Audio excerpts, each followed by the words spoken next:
Welcome to today's Snap session from Scaling Back to the Comeback, Marketing During COVID-19. I'm Jessica Fior, Managing Editor of Multi-Housing News, and I'm talking with Ben Faunce, Senior Customer Success Manager at SOCi, a social and reputation management platform, to discuss how marketing has been affected during the pandemic and what leaders should be doing going forward. Thank you for joining us today, Ben. Hey, Jessica. Thanks so much for having me. I'm really excited to talk a little bit more about multifamily and some marketing strategies around COVID-19. I always love hearing about that. Before we dive into the questions, just for the audience, please note that we're going to leave some time at the end of the session to answer all your questions. You could submit them by using the dashboard on the right of your webinar screen, and you could submit them at any time during the webinar, and we might answer some along the way as well. We're also recording this session, and you'll get it for later viewing. So let's jump right in then. Ben, obviously COVID-19 and shelter-in-place orders have changed the way marketers are working right now. What are some of the biggest challenges for multifamily marketers that they're facing right now? Well, I think first of all, of course, in multifamily in general, rent collection is obviously one of the big ones. Just figuring out what you're going to do here, May 1st is tomorrow.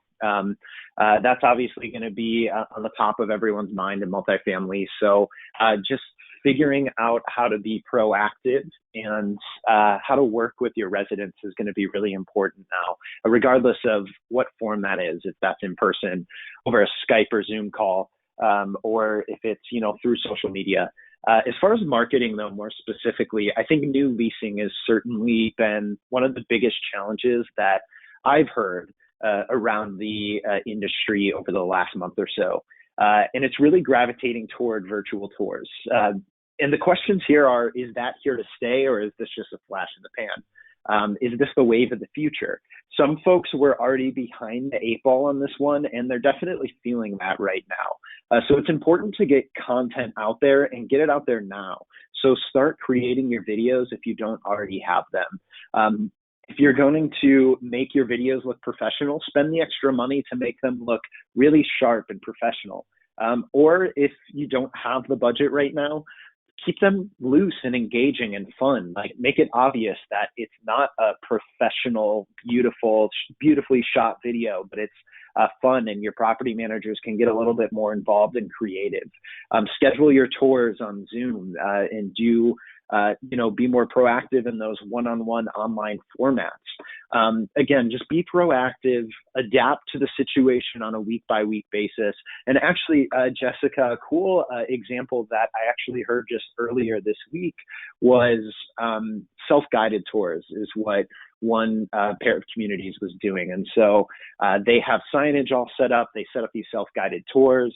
And then the property manager is on the phone with the person who's taking the tour for any questions. If they have any trouble, finding the available unit or whatever it is, they unlock the door right beforehand and then go down to the office to actually be on the phone. And they're sanitizing before and after. So just one unique idea, different ways that you can, as marketers, try to tackle the, filling up your units through online formats.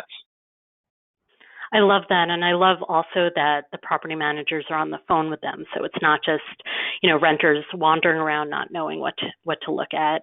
And I'm sure the human touch is always important, even if it's not in person. Right, it's virtual. Exactly.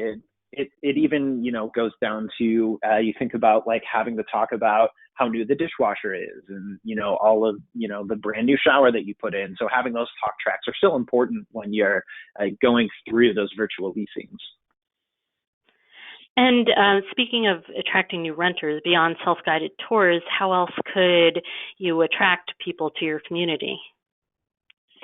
Being attractive on social, I think, is a pretty big one. And now is really the time to, as I mentioned earlier, button things up on your social media and on your website.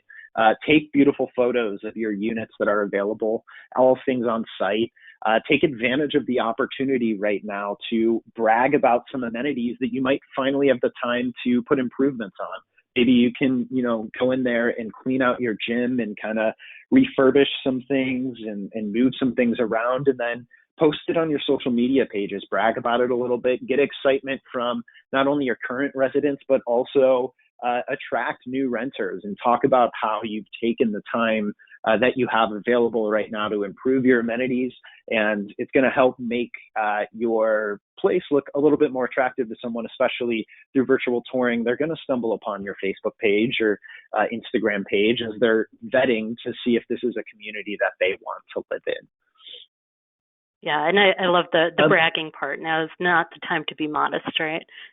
Right, exactly. And, another thing to do along those lines is to kind of brand yourself as a community builder, and send thanks to like local hospitals, pharmacies, promote local restaurants or grocery stores that maybe are open right now, give weekly shout outs to your team members, and, promote a good and healthy community. Shouts out to the maintenance team member who's suddenly working overtime and doing things that are outside of his or her normal tasks. Promote all of that kind of stuff through your social media as well. And then one other thing, Jessica, is that we're seeing within the SOCi dashboard that ads right now on Facebook are skyrocketing. They're showing a bunch of improvement, and for like typical ad spends that we're putting together, we're seeing sometimes even double the results on those too.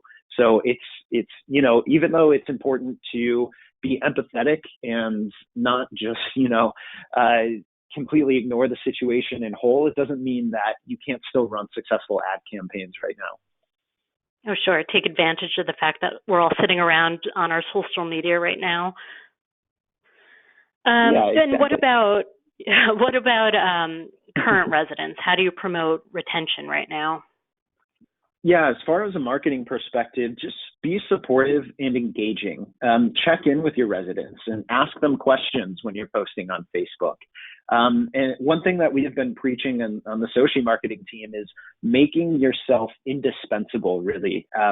So make it so that residents can't go without you, that you're making their life easier, not more difficult right now. So find different ways through social media campaigns in order to do that. Encourage contests on your Facebook page. We've seen a lot of comment activity. I mean, that's what's skyrocketing the most right now is people just commenting on Facebook posts, on Instagram posts, et cetera. And so driving some of that engagement activity through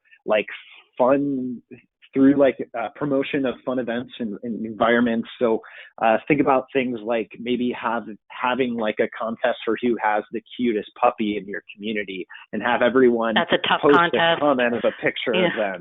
Yeah, exactly. And so like everyone's going to jump in on that, so it's doing things like that on social are just going to put a little bit of relaxation and ease toward your current residents. And just remember, at the end of the day, always be leading with empathy in everything you're doing right now.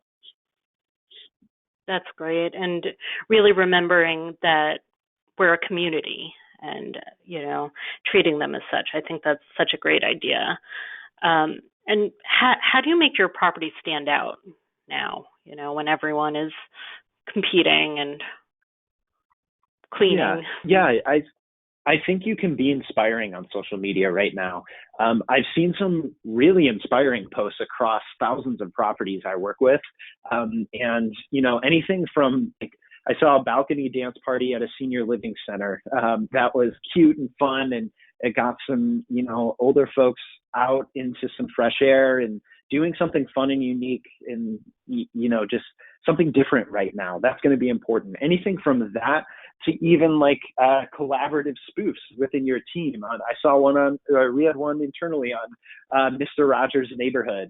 So taking weird, unique ideas like that, like favorite TV shows. Maybe you have a particularly young community within your property, so you wanted to take advantage of some sort of trending show online. You think of Tiger King or something like that, how that was just such a huge hit. And so finding that type of unique flair on things. Good example of tonight, there's a stay-at-home reunion with the Parks and Recreation team, if anyone on the line is familiar with the TV sitcom. So promoting something like that and saying like, what are you doing for the show tonight? Are you watching?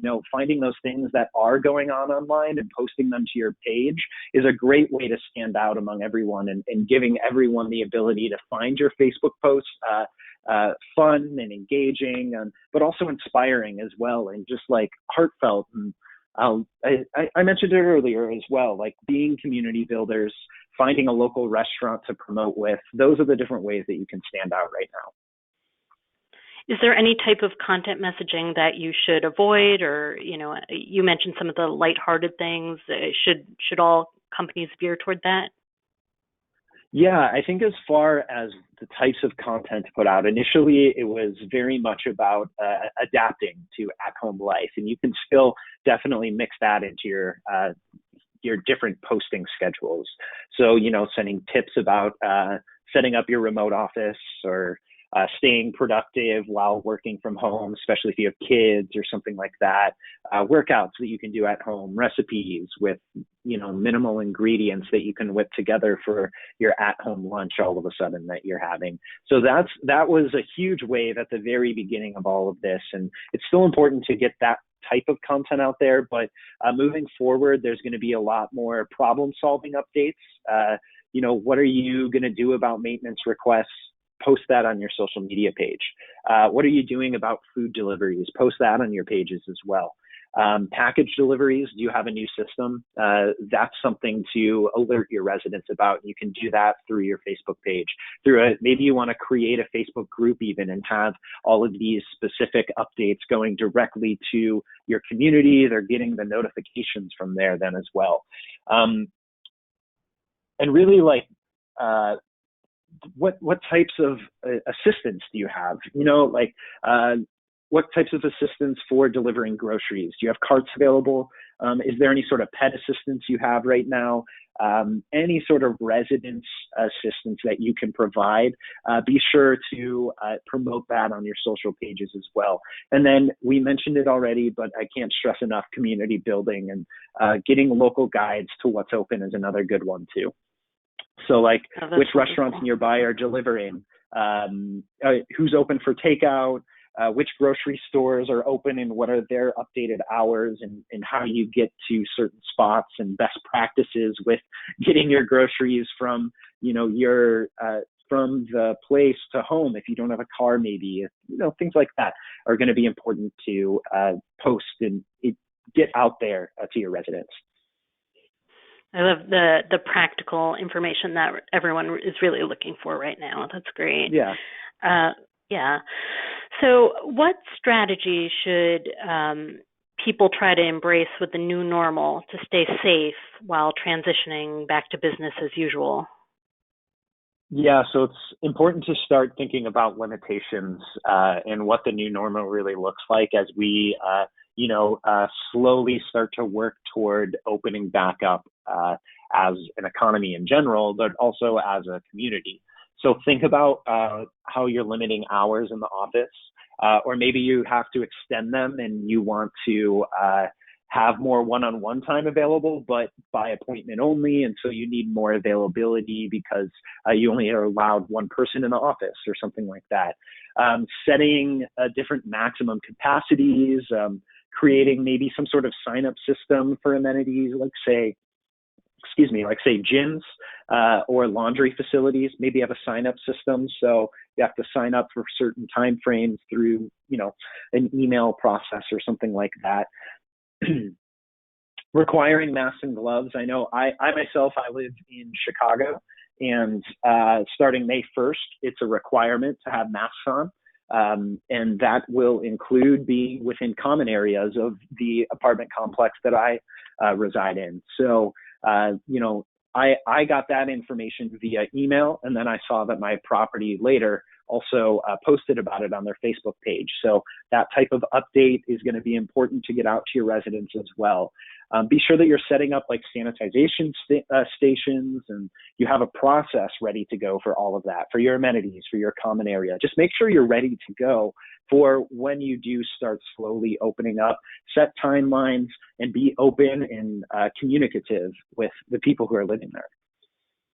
Sure. I think communication, you nailed it. That's always the most important, especially because no one really knows what's going to happen next. So I think if everyone Yep. stays open and communicates, that'll really help ease back into normal, which hopefully will be sooner than later.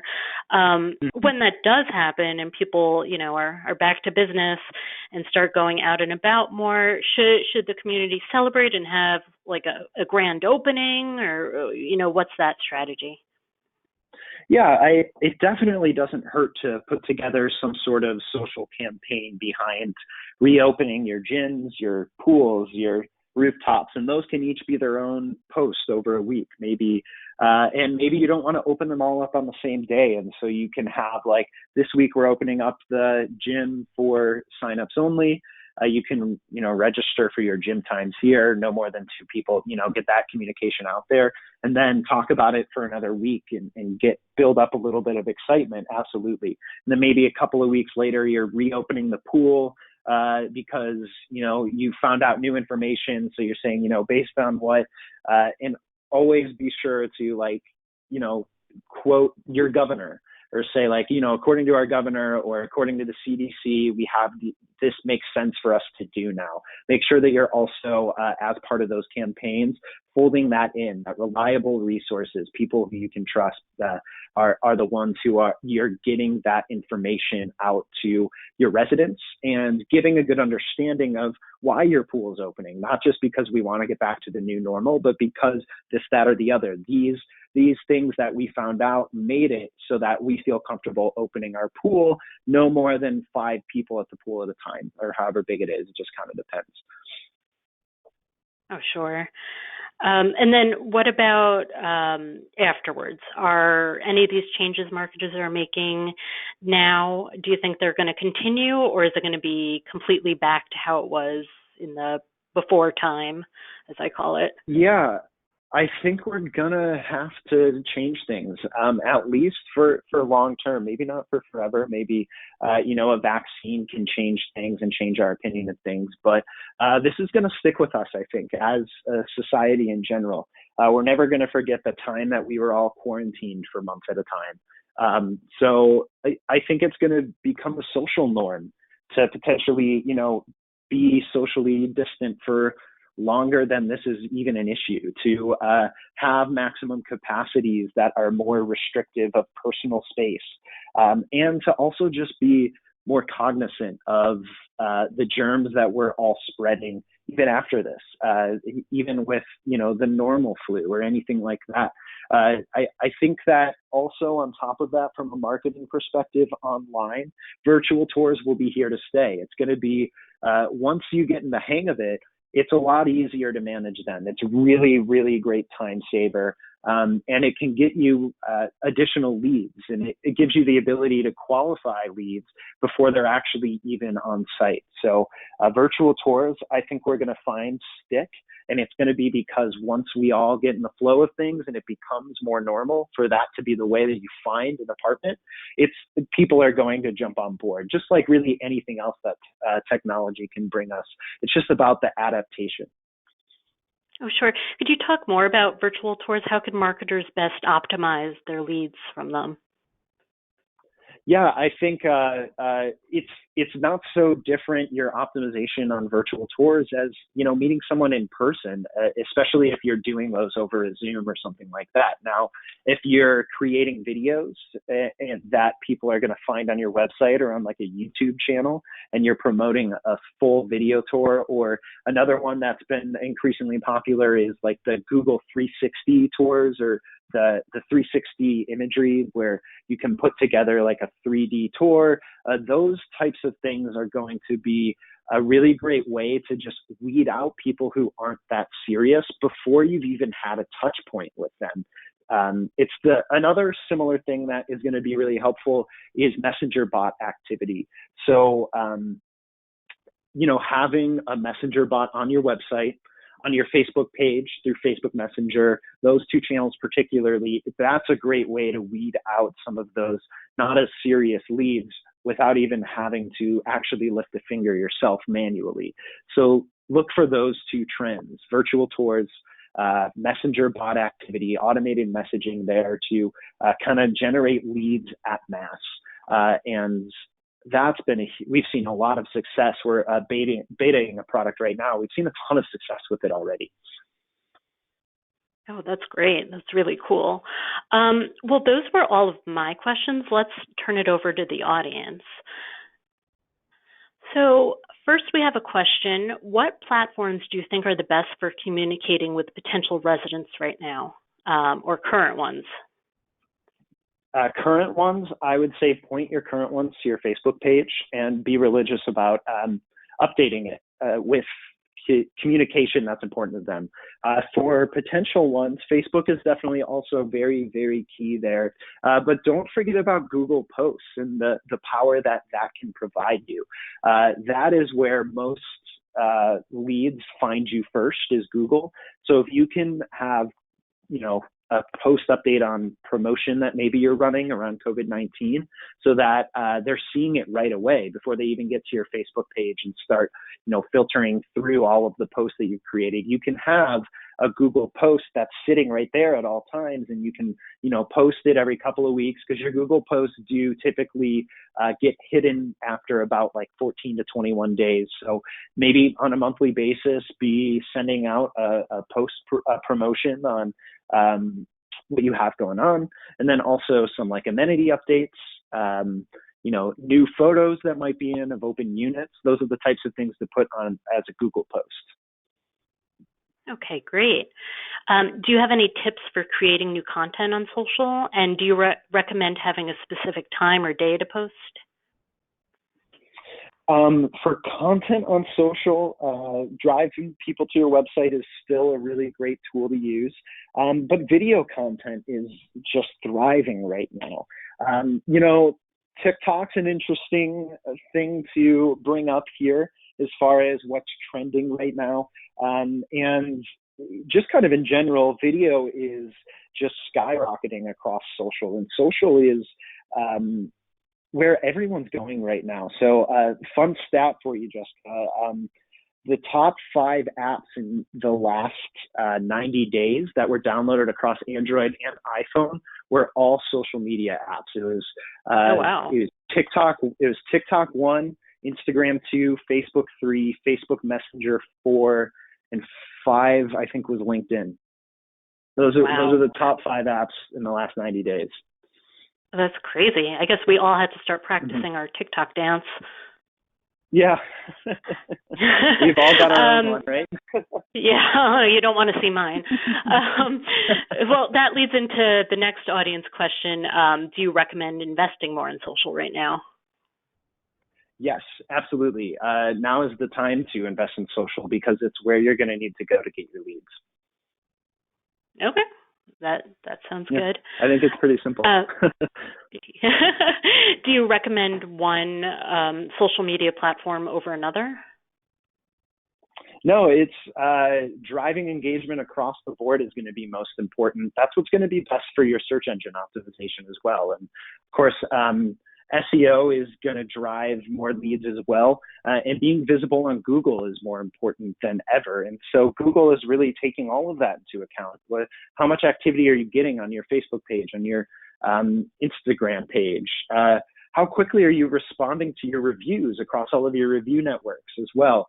Are all of your listings online updated, and are they uniform? Do they all match each other? These are the types of things that from a social presence perspective need to be buttoned up if you're going to be found on some of these search engines.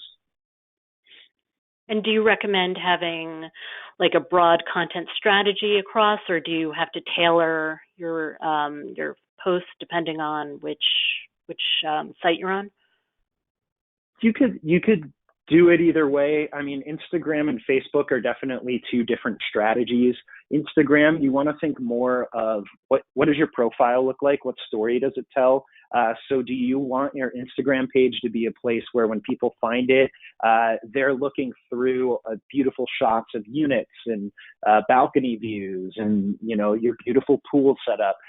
Or do you want to have a more fun and engaging Instagram that's your property managers can have fun with and take photos of events that are happening and things like that. Obviously, with COVID, that's a little bit different, but kind of in general, Instagram is going to be more for your photography, but making sure that your profile is uniform and tells a story. Facebook's going to be your place where you're more looking for those updates, trying to get communication out to your followers, to your residents, and then from there, leveraging ads in a totally different way on both sites too for lead generation and getting that messenger bot activity working for lead generation as well. Google is more toward lead generation, but organically. Of course, you could leverage Google AdWords as well in order to get more of a paid presence within Google as well. So definitely, they're all different. All of the networks have a little bit of a different strategy involved, and you just have to think of those specific ones. And sure. And how do you feel about balancing quirky fun posts and targeted campaigns? And how do you balance building an audience while staying focused on hitting your goals? Yeah, I think Facebook, there's no one size fits all. So you can kind of run with it as long as you are consistent with it. So if you want every 4 posts to be more silly, fun, engaging videos about what your property manager team is doing from their homes or whatever it is, you can do that. And then throw in an inspiring post later in the week and then any information post from there. Again, with Instagram, just make sure that you're I guess, all buttoned up, and buttoned up can be anything there. It doesn't necessarily mean a professional page. Maybe most of your content there, you want to be kind of silly and engaging. Then throw that on your Instagram page and just continue to build that across your profile. Because again, the more important part with Instagram isn't necessarily as much the scroll as it is someone clicking to your profile to see what other types of content you have. Great. So let's go back to TikTok for a second. Do you see it becoming a major player in the space? I think it's too early to tell. We've seen plenty of other platforms kind of rise like this and then fall pretty quickly. I think of Vine right away. I think that TikTok has more standing power than Vine probably, but what it really is with TikTok, it's not even the in-app stuff that is garnering most of the attention. It's the ability to export your TikTok video and place it on your Twitter or put it on your Facebook page, on your Instagram, and it's branded with TikTok. That's where there's the big difference. Vine was a great tool to use where people would create videos and then place them on Twitter. Like that was really what Vine was about. TikTok, you're creating it within TikTok, and then you're sharing it with that TikTok logo in the corner across your other platforms. And so that's why I think it might have a little bit more staying power and why it might be worth the download. It's not even necessarily about being in TikTok, but it's about having the branding of TikTok every once in a while. If you're going to have some of those silly, goofy posts on your Facebook page, don't be afraid to use TikTok to create them. Okay, great. Well, I think we have time for one more question. Do you think that paid Facebook and Google is becoming more relevant right now? Do you recommend pulling back, staying consistent, or upping the spend? I would recommend either staying consistent or upping the spend, but you don't even necessarily need to up the spend because the results are speaking for themselves and they're trending up without the spend having to go up alongside it. So for the time being, I would say the reach and the engagement activity that's being garnered from ads make it very much worth the investment right now. Okay. Well, I lied. We have one more question, and I want everyone's questions to get answered where possible. So how do you feel about influencer campaigns in the space, and do you think these types of campaigns should be beneficial? Influencer campaigns can definitely help, and that's I think that was a little bit bigger before than it is right now. The influencer space is definitely hurting at the moment, but anything you can use to market out lead generation is going to be a tool that you should still go after. Just consider your best practices with influencer campaigns right now, and what will work for you. You know, be I guess empathetic. Once again, it's, as I said before, always lead with empathy. As long as you're doing that, I think you'll be able to still have successful influencer campaigns, certainly.